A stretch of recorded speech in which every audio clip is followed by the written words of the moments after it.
Andy پائیکرافٹ نے تو معافی مانگ لی. کیا بھارتی ٹیم آج سپورٹس مین اسپرٹ کا مظاہرہ کرے گی؟ شیک ہینڈ تنازع کے بعد پاکستان اور بھارت پھر آمنے سامنے. میچ سے پہلے پریس کانفرنس میں بھارتی کپتان کی ہاتھ ملانے کے سوال پر آئیں بائیں شائیں. دوسری جانب قومی ٹیم نے پری میچ پریس کانفرنس منسوخ کر دی.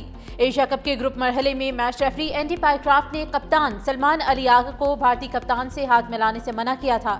تنازع کھڑا ہونے پر اینڈی پائیکرافٹ نے پاکستانی کپتان سے معافی بھی مانگی تھی. اینڈی پائیکرافٹ آج پھر میچ کے ریفری ہوں گے.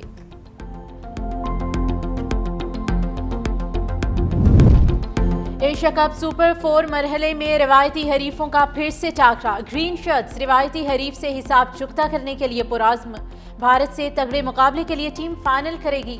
آل راؤنڈر فہیم اشرف کے ساتھ حسین طلعت کو کھلانے کا فیصلہ. حسن نواز کو ڈراپ کر دیا گیا. ناقص کارکردگی کے باوجود سائم ایوب پر ٹیم مینجمنٹ کا اعتماد برقرار.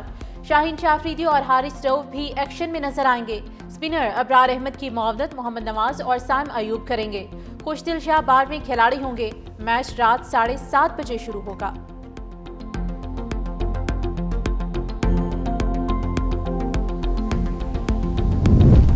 کشمیر کے بغیر بھارت سے کوئی بات نہیں ہو سکتی. مسئلہ کشمیر حل ہونا ضروری ہے. وزیر اعظم شہباز شریف کی بھارت کو پھر مذاکرات کی پیشکش. لندن میں اوورسیز کنونشن سے خطاب میں وزیر اعظم نے کہا کہ کشمیر سمیت خطے کے تمام مسائل حل کرنا چاہتے ہیں. کشمیریوں کا خون رائے گاہ نہیں جانے دیں گے. ہم نے بھارت کے خلاف چوتھی جنگ لڑی اور جیتی. پاکستان اور بھارت کے درمیان 4 جنگیں ہوئیں جن پر اربوں ڈالر خرچ ہوئے. وزیر اعظم نے اوورسیز کے بارے میں ولولہ انگیز اشعار بھی پڑھے. وفاقی وزیر اطلاعات عطا طارق کہتے ہیں کہ وزیر اعظم نے تاریخی خطاب میں آپریشن بنیان مرصوص، معیشت اور سفارتکاری پر بات کی. خطاب آج پی ٹی وی پر نشر کیا جائے گا. وزیر اعظم شہباز شریف لندن سے امریکہ جائیں گے. امریکی صدر ڈونلڈ ٹرمپ سے ملاقات متوقع. 26 نومبر کو وزیر اعظم شہباز شریف اقوام متحدہ کی جنرل اسمبلی کے اجلاس سے خطاب کریں گے.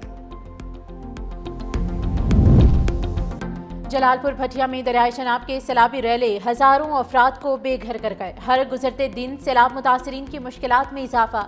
متاثرہ علاقوں میں لوگ مختلف بیماریوں کا شکار. فلاحی تنظیموں کی جانب سے سیلاب متاثرین کے لیے فری میڈیکل کیمپس کا انعقاد. منشن آباد میں بابا فرید پل کے مقام پر نچلے درجے کی سیلابی صورتحال برقرار. 15 سے زائد دیہات کے ارد گرد سیلابی پانی موجود. زمینی راستے تاحال منقطع.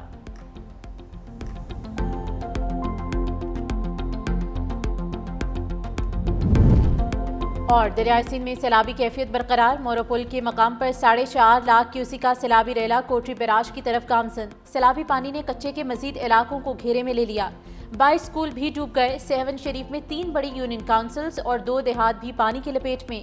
سیلاب متاثرین کا راشن، ٹینٹ اور طبی سہولتیں فراہم کرنے کا مطالبہ.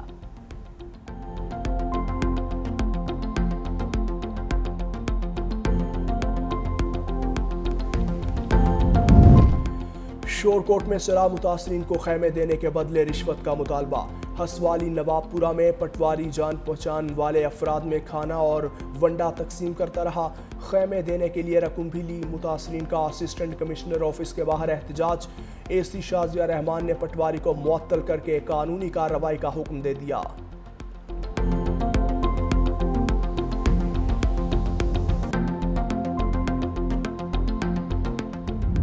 دریائے سندھ میں سیلابی کیفیت برقرار ہے. مورو پل کے مقام پر 4.5 لاکھ کیوسک کا سیلابی ریلا کوٹری بیراج کی طرف گامزن. سیلابی پانی نے کچے کے مزید علاقوں کو گھیرے میں لے لیا. 22 اسکول بھی ڈوب گئے. سہون شریف میں 3 بڑی یونین کونسلز اور 2 دیہات پانی کی لپیٹ میں. سیلاب متاثرین کا راشن، ٹینٹ اور طبی سہولتیں فراہم کرنے کا مطالبہ.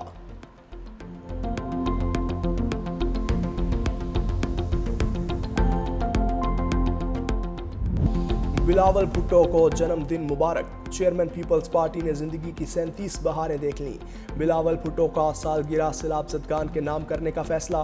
پارٹی کے کارکنوں اور جیالے کیک کاٹنے یا جشن منانے کی تقریب منعقد نہیں کریں گے.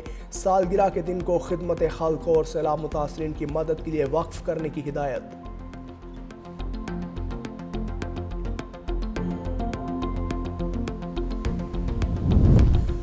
صدر مملکت آصف علی زرداری کا کاشغر میں فری ٹریڈ زون کا دورہ. کاشغر کے کمیونسٹ پارٹی سیکریٹری یاونگ نے استقبال کیا.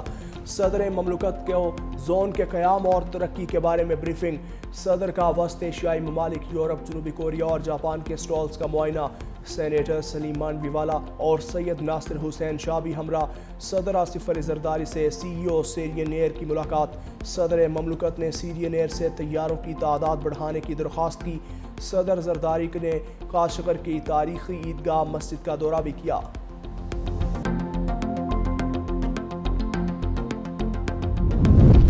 گردوارہ کرتارپور صاحب میں بابا گرو نانک کی 486ویں برسی کی تقریبات۔ دوسرے روز بھی یاتریوں کی بڑی تعداد میں آمد۔ عبادات، لنگر اور درشن دیدار کا سلسلہ جاری۔ سکھ یاتریوں کی نگر کیرتن جلوس میں بھی شرکت۔ کل اختتامی دعا کے بعد یاتری واپس روانہ ہوں گے۔ یاتریوں کی جانب سے بھارتی حکومت سے سکھ یاتریوں کو کرتارپور آمد کی اجازت دینے کا مطالبہ۔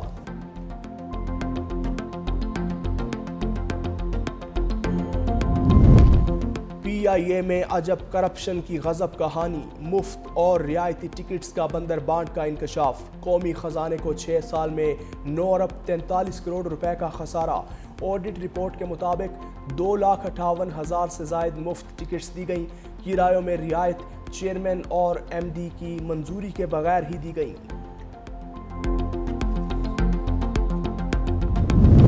فرانسیسی صدر کا سعودی ولی عہد سے ٹیلی فونک رابطہ۔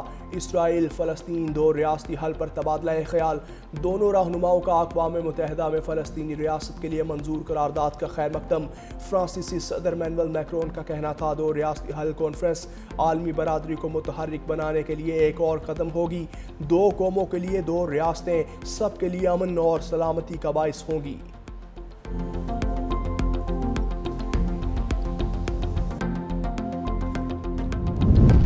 اسرائیل نے غزہ کو جنگی زون قرار دے کر بمباری مزید تیز کر دی۔ شہر سے 4.5 لاکھ فلسطینی نقل مکانی کر گئے۔ اسرائیلی فورسز فلسطینی زمین پر قبضہ کرنے میں مصروف۔ اناتا میں 14 ہیکٹر فلسطینی زمین ضبط کرنے کے آرڈرز جاری۔ قبضے میں لی گئی زمین کو یہودی آباد کاری میں شامل کیا جائے گا۔ دوسری جانب امریکہ کا اسرائیل کو $6 ارب کا اسلحہ فروخت کرنے کا اعلان۔ امریکی اخبار وال سٹریٹ جرنل کے مطابق ٹرمپ انتظامیہ اسرائیل کو 30 اپاچی گن شپ ہیلی کاپٹرز اور 3,250 فوجی گاڑیاں فراہم کرے گا۔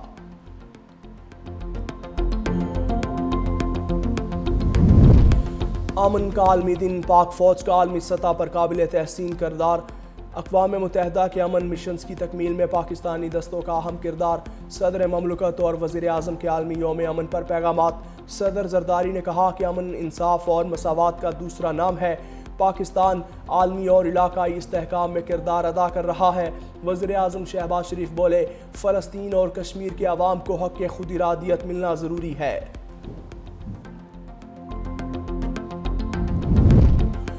رواں سال کا دوسرا اور آخری سورج گرہن آج ہوگا۔ پاکستان میں دکھائی نہیں دے گا۔ سورج گرہن کا آغاز آج رات 10:30 بجے شروع ہوگا۔